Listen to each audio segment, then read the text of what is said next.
13वें अध्याय में क्षेत्र और क्षेत्रज्ञ का वर्णन है। अध्यात्म ज्ञान नित्यत्वम तत्व ज्ञानार्थ दर्शनम एतद् ज्ञान मिति प्रोक्तम अज्ञानम यादृतो अन्यथा। क्षेत्र और क्षेत्रज्ञ को हम शरीर और जीवात्मा का भी वर्णन समझते हैं।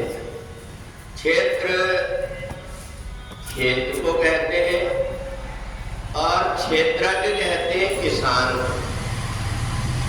जो व्यक्ति गीता के ज्ञान को जरा सा भी सुन लेता है, उसके अंदर की चेतना जागृत हो जाती है और उसको ये ज्ञान हो जाता है कि मैं कौन हूं और शरीर क्या है। अक्सर करके हमें ये भ्रम रहता है कि मैं शरीर हूं। वास्तव में शरीर अलग है और आत्मा अलग है। शरीर और आत्मा का अलग अलग जब भेद हमको समझ में आ जाता है, तो शरीर के अंदर का जब भेद समझ आ गया तो फिर ये पता लगता है कि जीवात्मा को जो शरीर मिलता है ये संसार में आकर के मिलता है, और ये संसार का मिला हुआ शरीर उतने ही दिन के लिए मिलता है जितने दिन का उसको नियत किया है। कोई व्यक्ति जब कहीं विदेश जाता है तो उसको कुछ दिन का वहां रहने के लिए वीजा मिलता है। उसको पासपोर्ट में दर्शाया जाता है कि इतने दिन तुमको रहना है।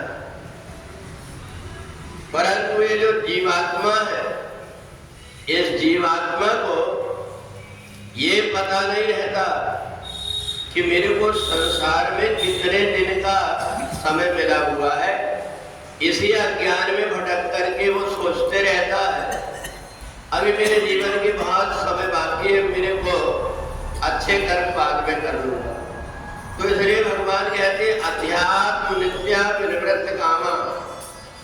तुम अध्यात्म में हर समय लगे रहो, तुम्हारे जीवन का कोई ठिकाना नहीं है, क्योंकि ये जो समय तुमको मिला हुआ है, ये समय में ही तुम्हें सब कुछ पूरा करना है।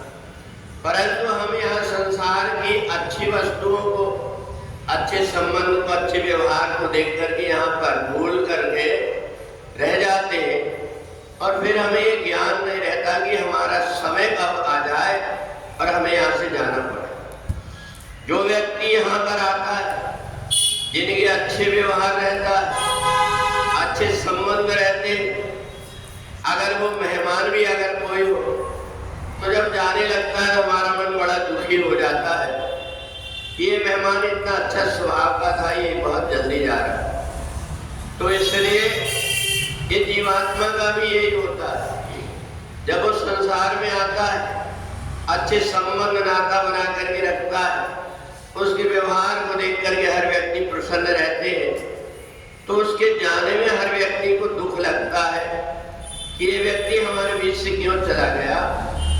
परंतु उसे ये नहीं पता है कि यहाँ जहाँ आया हुआ था, यहाँ तो परदेश में आया हुआ था, तो परमात्मा के धाम में रहने वाला है। न वहाँ बुढ़ापा है, न भूख है, न प्यास है, न सुख है, न दुख है। ऐसी जगह से थोड़े दिन के लिए संसार में आया था, और जब वो चला गया तो हमें इस बात का ध्यान रहे, हमें भी तो एक दिन जाना है। तो इसलिए हम आने जाने वाले की रास्ता देख करके समझ जाए कि एक दिन हमें भी जाना पड़ता है। इसलिए यहाँ आकर के संसार में मोह ना लगा करके परमात्मा से यदि हम मोह लगाते हैं, प्रेम लगाते हैं, तो हमें एक ज्ञान बना रहता है अध्यात्म नित्या विनिवृत्त कामा। रोज हम अपने घर की याद करते हुए, परमात्मा की याद करते हुए यहाँ अगर रहते हैं तो संसार में रह करके संसार से मोह नहीं होता, और जीवात्मा सहज में ये संसार छोड़ करके जब जाता है तो अपने घर में वापिस हो जाता है। बात इतनी होती है कि जहां जिन लोगों के बीच में रहता है उन लोगों को लगता है कि अब इतने जल्दी कैसे चले गए, परंतु हमें सभी को ये ज्ञान नहीं है। हमारे घर का सिलेंडर तो कितने दिन चलेगा ये पता है, पर अंदर की जो प्राण शक्ति है कितने दिन हमारे साथ रहेगी इसका ज्ञान नहीं है। तो इसलिए परमात्मा की भक्ति में जो अपने आप को लगा करके रखता है उस व्यक्ति का श्लोक और परलोक दोनों सुधर जाता है। बोले वृंदावन बिहारी लाल